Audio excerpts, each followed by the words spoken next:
You know, safe water isn't just a luxury, it's a necessity. But some people in Wilson County are worried that that necessity could be threatened if a new developer builds a new wastewater treatment plant. Yeah, so tonight, hundreds of neighbors gathered in Floresville to learn about that plan. The Night Beat's Avery Everett was at that meeting, and she's joining us live right now. So, Avery, this is not the first wastewater treatment plant discussion in South Central Texas that we have had, correct? We've been following a very similar project near Helotes called Guajolote Ranch for really the last couple of years. And the reason why we're seeing so many of those permit requests is to accommodate Texas's growth. I mean, before a company can create a housing development, they have to have a plan for sanitation, and a wastewater treatment plant is often a common option. That seems to be the case here in Wilson County, but as people were leaving a community meeting here tonight, they say they just don't want it. This is one of the main deer trails out here. Debbie Segovia moved to Wilson County to get away. We wanted land around our house. Fresh air and clean water were selling points that she's now worried will soon be stripped away. The state as a whole needs to get a grip on development. This summer, the company HK Bella's Ranch applied to the state for a permit to build a new wastewater treatment plant in Wilson County. The development would add 900 single-family homes off Highway 181 near Floresville. It's just grass now, but future homes built here would generate wastewater needing treatment.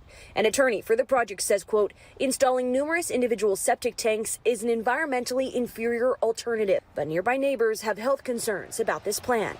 The wastewater is not going to reach the San Antonio River as they profess in their application. It's just going to sit there and saturate the area. Treated sewage will leave the proposed plant through a system of underground pressurized pipes that will cross underneath a nearby neighborhood. We're actually driving that route right now, and we've only sped up the video for time's sake. So this will pass by at least a dozen homes. It'll also cross under parts of 4 streets, and then it will all drain into a nearby creek.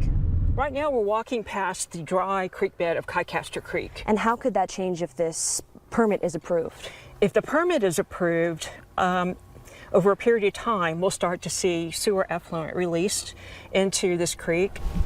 They're worried about air, soil, and water quality because of the possibility of treated sewage pooling in their backyards. WWTP stands for wastewater treatment plant. That's why they had a community meeting Tuesday night to talk about their concerns together.